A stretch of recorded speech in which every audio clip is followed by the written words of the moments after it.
Welcome to the DSA Shifting Perspective podcast. Hello, everybody. My name is Richard Bailey, and today I'm joined by an extraordinary lady called Sarah Roberts. Sarah writes an award-winning blog with over 40,000 followers. She has a book called For the Love of Oscar out. She's a fundraiser, a marathon runner, and she's mum to 3 children, including Oscar, who is 7 and has Down syndrome. So hello, Sarah. Hello. So Oscar is your son. He's 7 years old. What can you tell us about Oscar? I can tell you that he is just brilliant. He literally lights up our world, which sounds really cheesy. He's a big brother. He's got a brother and a sister. I love their relationship. They're thick as thieves. We chose to have Alfie and Flo. We were lucky enough to have them very quickly, which we wanted for Oscar because we wanted that support for him. But yeah, he's great. He's just like any other kid his age in that he loves football, he loves being out and about. We go on walks together as family. We've all just started going on bike rides together, which is quite stressful but equally quite fun. Yeah, he's just in so many ways a typical little boy, a 7-year-old who likes to get muddy and has got lots of friends at school. And yeah, he's just loved, and not just by our community online, but also by, our community in our village where we live. We live in quite a small village. Everyone knows who Oscar is, maybe for the wrong reasons sometimes. But yeah, he's just great. He's brilliant. And I know our listeners would love to hear about your blog and your book and about going from couch to 5K to marathon in a matter of months, but also, of course, about Oscar. But perhaps we could start off with you telling us a little bit about your blog. It's called Don't Be Sorry, and why you started it back in 2014. And why is it called Don't Be Sorry? So it's called Don't Be Sorry because when I had Oscar, the first thing the paediatrician said to me when she was delivering the diagnosis was, I'm so sorry to tell you this. I felt she was projecting to me that this would have been the worst news imaginable to her. And, as time went on and after a few months of having Oscar and loving Oscar, I realised, there's actually nothing to be sorry about. And I was hearing more and more, through the support group that I was attending with Oscar, the same sort of story. Lots of people were saying to me that everyone who was delivering the diagnosis, whether it was a pre-diagnosis, antenatal, postnatal, lots of people were apologising for it. And I just felt really passionate about the fact that, there wasn't anything to be sorry about. So I started it. Mostly because I just had this burning desire to write stuff down. I just kind of needed to get things off my chest. And a friend of mine, we were on holiday in Switzerland, and she was an educational psychologist. I had Chris there as well, and Oscar, I think he was about 7 months at the time. And I said to her, I've been reading other blogs and they're great, but I just feel that, some of them are a bit sugary sweet and a bit kind of twee, and, there's nothing wrong with that. But I kind of want to be honest and show, the great bits, which are so important, but then also the bits where perhaps things are a little bit more difficult sometimes. And she said some of the best talks that she'd been to in her career had been given by parents. So that kind of gave me this kind of hope that hopefully it wouldn't just appeal to parents, but also it would appeal to professionals kind of wanting to see things from our side. I think initially the appeal was that Oscar was this kind of cute little baby, and, he was blonde, he's blue eyes, everyone fell in love with him, I guess, initially. But now he's 7, and I suppose he's still really cute, I think. But I guess, we're sharing the ups and downs. So I'm not always talking about the amazing bits of life. I'm talking about, the bits where he's being difficult. But I hope and I think people are sticking around because it is real, and I'm not sugarcoating anything. I'm just speaking from the heart. And I guess new people, perhaps who don't even have a child with Down syndrome, but they're just literally Joe Blogs off the street and are kind of perusing Facebook or Instagram. I think they just like it because they're learning something new about something they don't know very much about. But I kind of feel I'm really passionate about what I'm writing about, so it doesn't ever feel like a chore. And the minute it does, I would stop. Or if I haven't got anything I feel's interesting to say, I don't just post for the sake of it. So some weeks I might post every day, but other weeks I might go quiet for a bit. And then people are like, where are you? What's happened?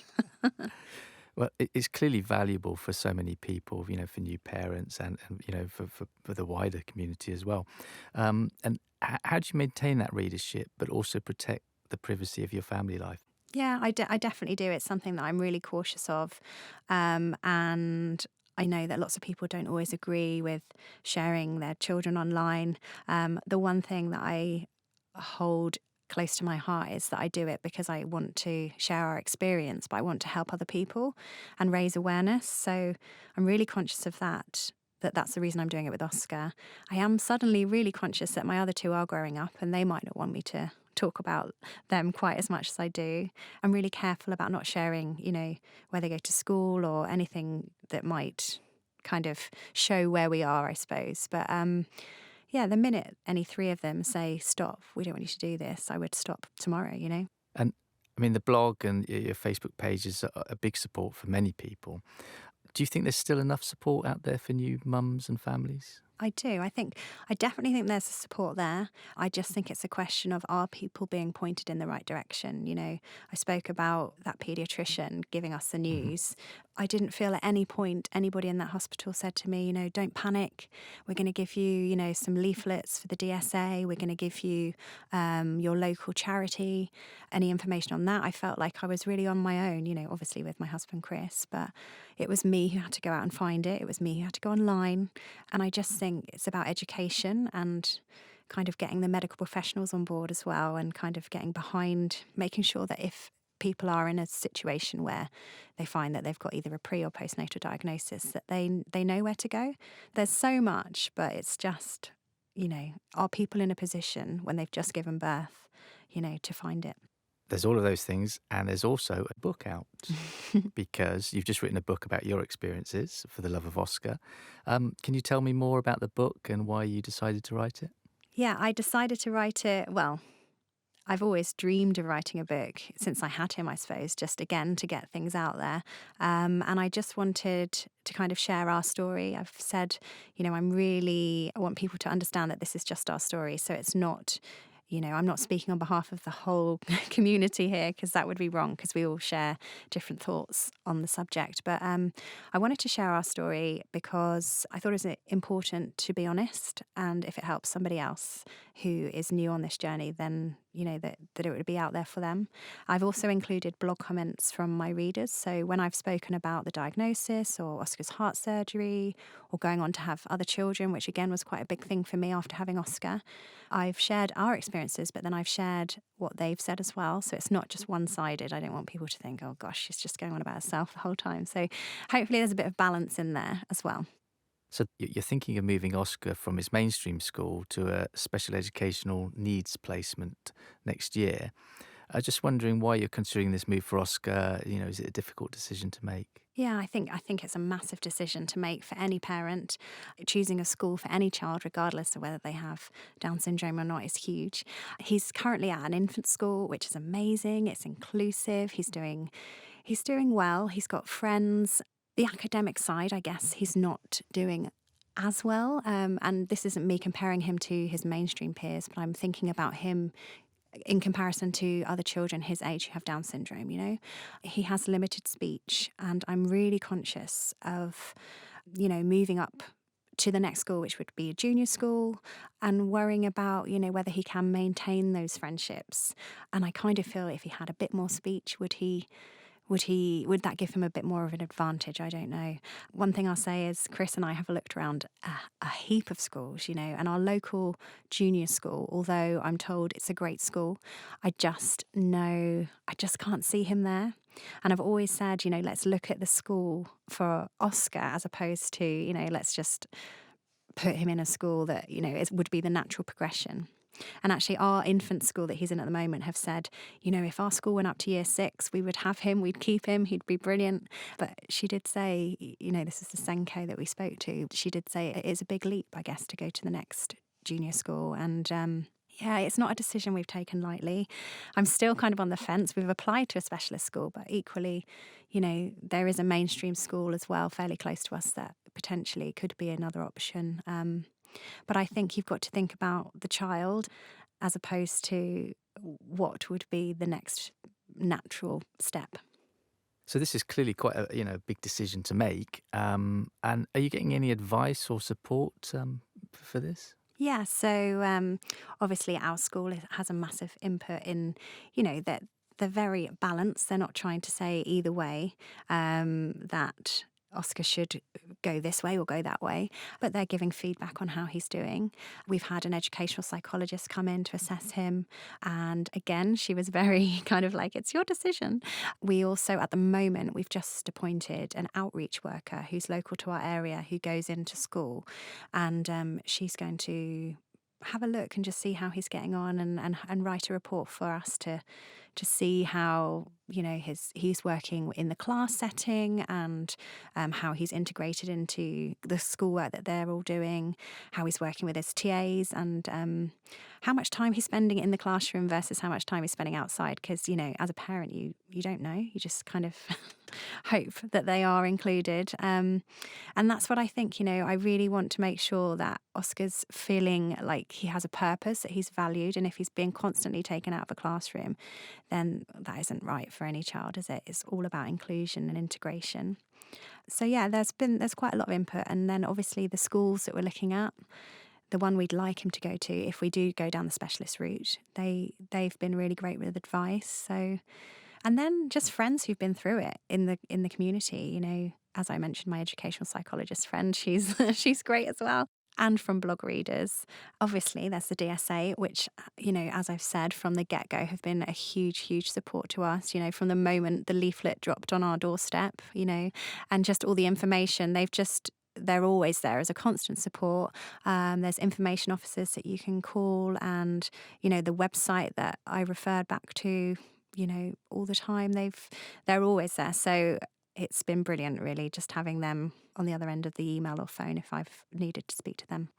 And what are your hopes for Oscar as he moves through school and into adulthood? And that's a tricky question, that one, because we're always looking ahead, aren't we? So I know, and it's scary sometimes, the future, isn't it? But they're the same hopes I have for Alfie and Flo, my other two children. That they are, that he's happy, that he feels valued and has self-worth.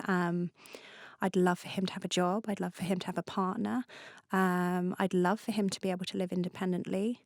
But at the same time, if he can't manage that, I'm equally just as happy for him to live with us. Chris, my husband, always says, I'd love him to live with us, Sarah. He could, we could go down the pub. And Yeah.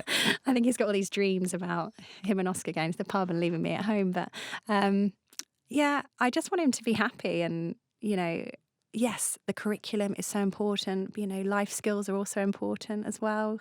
So, yeah, I think whatever makes him happy. Perfectly put. I think that's it, isn't it? It's whatever makes your child happy, and that's what you've got to work towards. So that's a wonderful answer.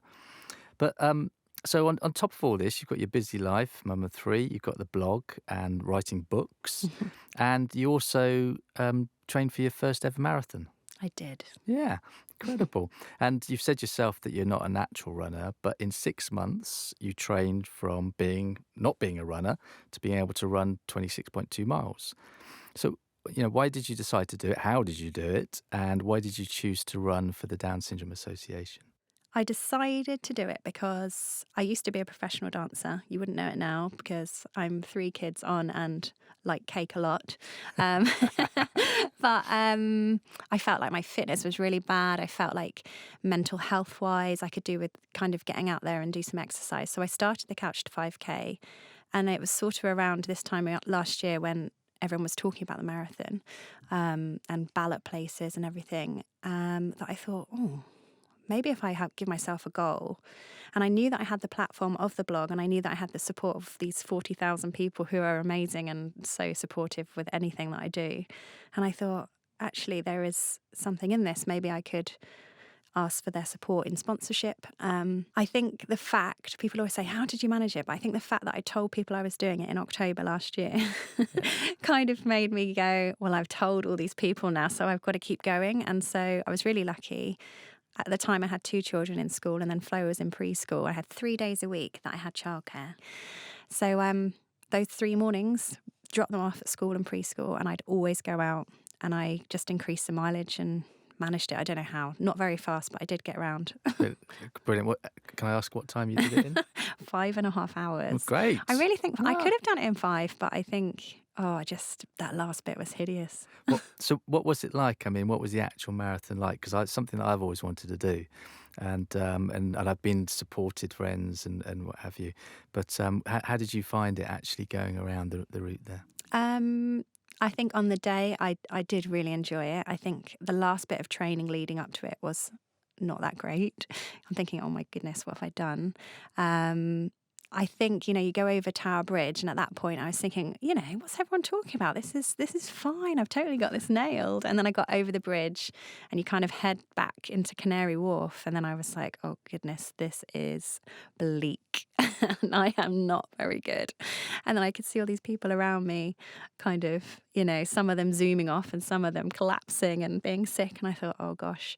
But it is amazing. It's a euphoric experience. The crowd are incredible. And people would say that to me before, and I thought, what are you talking about? But, young girls who were there with their Prosecco and drinking on the side of the street going, yeah, go on, Sarah. They're shouting, go on, Sarah, because you've got it on your top. And I'm thinking, I'd rather be with you drinking Prosecco personally. But, people are amazing. So I think that helps, just having that support, obviously. And it's really an emotional day, actually, because as I say, I've been down there supporting people, and I've been hoarse at the end of the day from cheering everybody on. Yeah. It's such a wonderful, wonderful thing.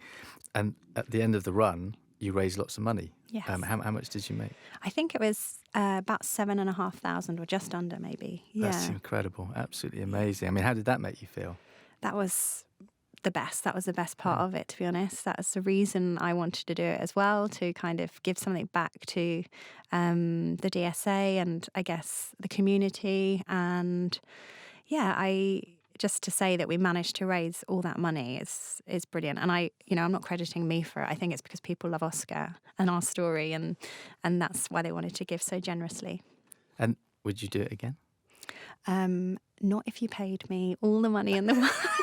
I'm really sorry. I said it online the other day. I was like, I love you guys. I love the DSA so much, but honestly, no, someone else can do it next time. So we've come to an end now. So thank you so much, Sarah. It's been a real treat to spend time with you and to hear about all the fabulous things that you're doing to support new parents, for your writing and fundraising. And I've said it before and I'll say it again, we're so very fortunate that we've got people like you who are out there doing great things for our children, but also for the wider community. If you would like to know more about Sarah, you can visit her blog, which is... It's www.don'tbesorry.net. Perfect. Or you can visit Sarah's Facebook page, which is also Don't Be Sorry. But more importantly, you can run out right now to your nearest bookseller and order a copy or two of For the Love of Oscar. Yes, please do. That'd be really kind. Brilliant. So thank you so much, Sarah, for coming in. No worries. Thank you so much for having me. My name is Richard Bailey, and please do listen out for more Shifting Perspective podcasts, which you can see at the Down Syndrome Association website. We hope you've enjoyed this edition of the DSA Shifting Perspective podcast. You can find more of our podcast via the DSA website or at Spotify and Audio Boom and Apple Podcast and other podcast platforms. Please subscribe and tell your friends about us. Thank you very much for listening.